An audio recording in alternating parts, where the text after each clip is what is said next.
Hello students, how are you. I hope आप सभी लोग स्वस्थ होंगे, मस्त होंगे और अपने अपने कार्यों में व्यस्त होंगे। आप सभी का अतुल्य एकेडमी क्लासेस में एक बार फिर से स्वागत है।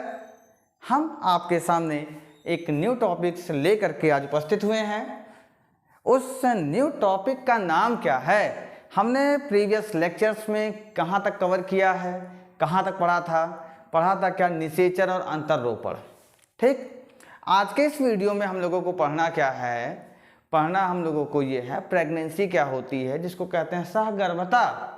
क्या बोलते हैं? सहगर्भता, प्रेगनेंसी। और उसके बाद होगा क्या, एम्ब्रियोनिक डेवलपमेंट। ठीक, प्रेगनेंसी कंटेन हो गई, प्रेगनेंसी हो गई, अब क्या होगा, एम्ब्रियोनिक डेवलपमेंट होगा। इसके स्टेज कौन कौन से होंगे, कौन कौन से स्टेज के थ्रू इनका डेवलपमेंट होगा, ये देखते हैं। ठीक है, सबसे पहली चीज आइए हम आपको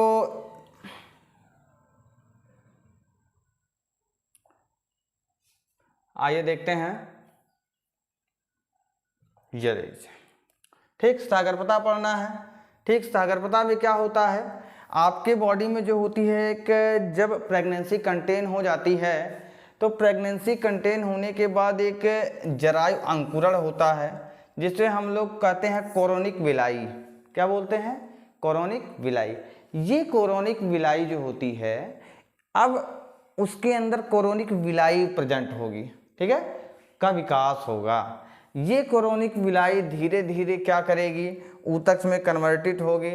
ठीक है, कन्वर्ट हो करके, आच्छादित हो करके अंकुरण गह्वर ऊतक एक दूसरे के साथ क्या करेंगे, इंटर डिजिटेड और हो जाते हैं। ठीक है, मीन्स क्या होगा, धीरे धीरे अब क्या करेगा, प्लेसेंटा का निर्माण होगा।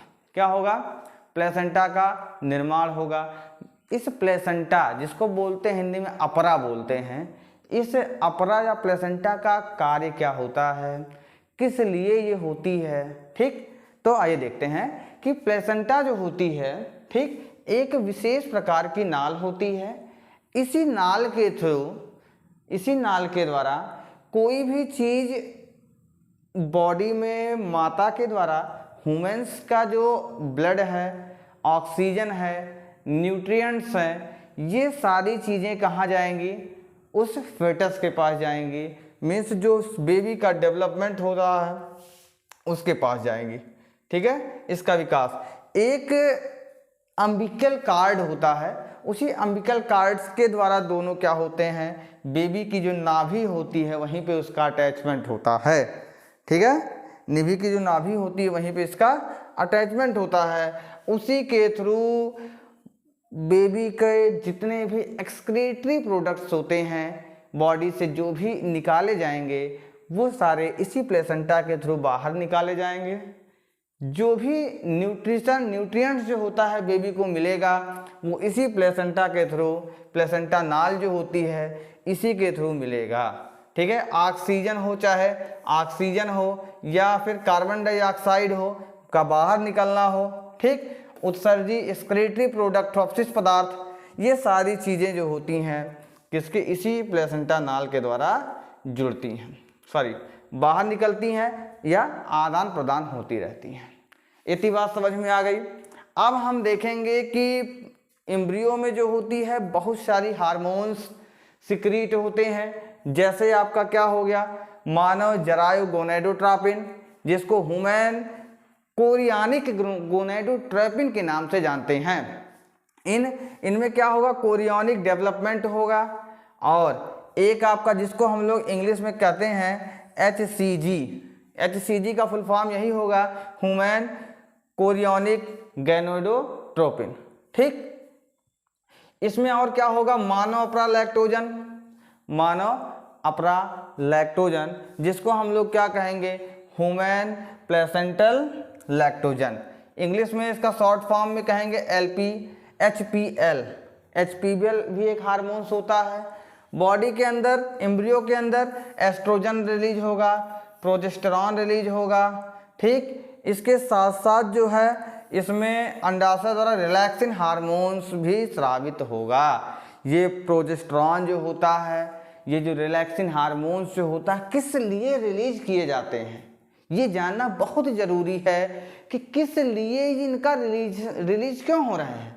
एस्ट्रोजन हार्मोन्स जब मिलेगा तो एस्ट्रोजन हार्मोन्स के थ्रू उस मदर का, ठीक, उस फीमेल का क्या होगा, उसमें जो सेकेंडरी ग्रोथ होंगे वो डेवलपमेंट होंगे।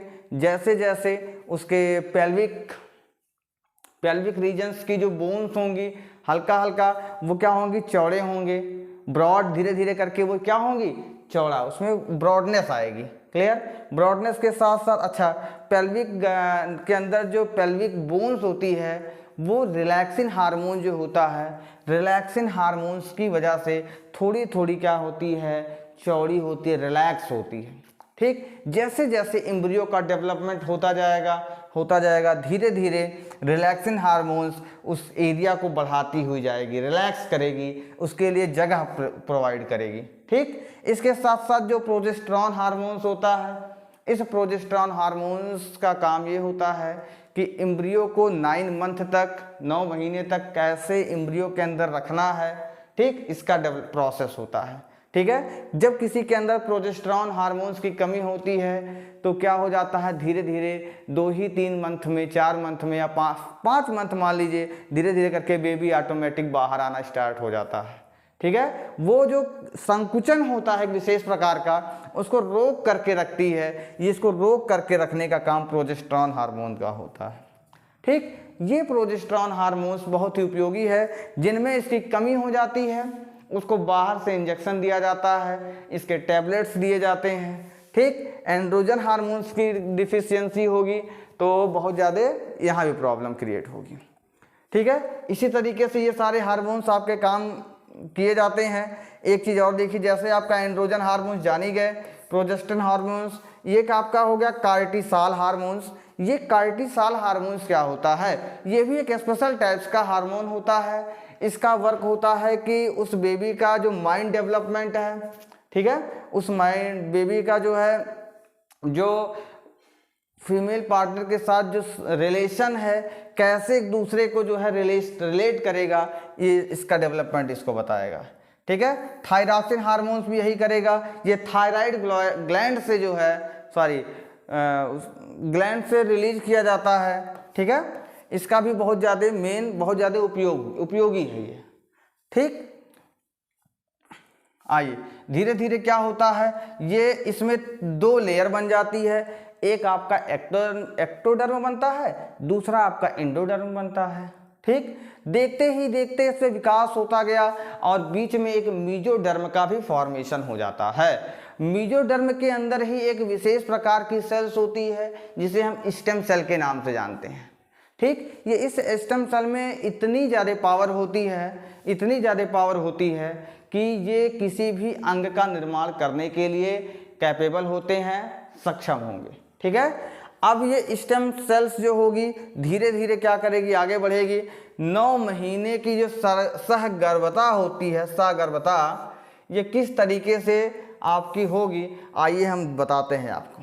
ठीक है, ठीक, देखिए, बढ़ते हुए भ्रूण का जो पहला संकेत आपका होगा कि स्टेथोस्कोप से उसके हृदय की धड़कनों को ध्यानपूर्वक सुना जा सकता है।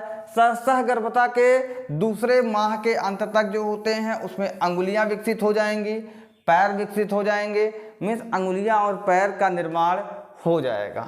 ठीक है, 12वां सप्ताह जो होता है, जिसको हम लोग पहली तिमाही कहते हैं, उस समय तक बॉडी के अंदर सभी प्रमुख अंग तंत्र, मीन्स जितने भी मेन आपके, जैसे आपका डाइजेस्टिव सिस्टम हो गई, जैसे आपका सर्कुलेटरी सिस्टम हो गया, ये आपका क्या हो गया, प्रमुख अंग तंत्र हैं, जनन नहीं, प्रमुख अंग तंत्र हैं, इसका निर्माण हो जाता है। ठीक, इसका निर्माण होगा, निर्माण होने के बाद जो है अच्छी तरीके से विकसित हो जाता है और 5वें महीने में, जैसे जैसे डेवलपमेंट की प्रोसेस बढ़ रही है तो 5वें महीने में क्या हो जाएगा, धीरे धीरे अच्छी तरीके से जनन अंग विकसित हो जाएंगे। जनन अंग ठीक। जननांग के साथ साथ उसके सिर पे जो है धीरे धीरे बाल आ जाएंगे, बाल आने का प्रोसेस स्टार्ट हो जाएगी, बॉडी में मूवमेंट धीरे धीरे स्टार्ट हो जाएंगे, धीरे धीरे गतियां बढ़ेंगी। लगभग 24वें सप्ताह के अंत तक, दूसरी तिमाही तक क्या होगा, पूरे सिर पे बाल वगैरह आकर के कंप्लीट हो जाएंगे। ठीक है, इसी तरीके से अब क्या हो जाएगा, बरौनियाँ बन जाएंगी लास्ट तक। और 9वें मंथ के अंत में अब जो है ये पार्चुरेशन की प्रोसेस सीक्रेट परफॉर्म होगी। जैसे जैसे डेवलपमेंट, किसी में थोड़ा जल्दी होगा, किसी में थोड़ा सा लेट होगा, आगे पीछे होगा। 9.5 मंथ, 9 साढ़े 9 महीने तक जो है इसकी टाइमिंग होती है। ठीक है, अब इसके अंदर क्या होगा, एंड्रोजन हार्मोन्स होगा, प्रोलैक्टिन हार्मोन्स होगा, रिलैक्सिन हार्मोन्स होगा, काफ़ी भारी मात्रा में सिक्रीट होगा। ठीक, इसका मेन काम क्या होगा कि अब उसको जो है पार्चुरेशन करना, प्रसव करने का टाइम इसका आ गया है। ठीक है, तो इस प्रसव की प्रोसेस और दुग्ध स्रावण की प्रोसेस, जिसको लैक्टेशन कहते हैं और पार्चुरेशन कहते हैं, इसको हम पढ़ेंगे नेक्स्ट वीडियो में अगले लेक्चर के साथ। तब तक आप अतुल्य एकेडमी क्लासेस के साथ लगातार जुड़े रहिए और प्रीवियस लेक्चर्स को आप लगातार रिवाइज करते रहिए, प्रीवियस लेक्चर्स को कंटिन्यूअसली रिवाइज करते रहिए।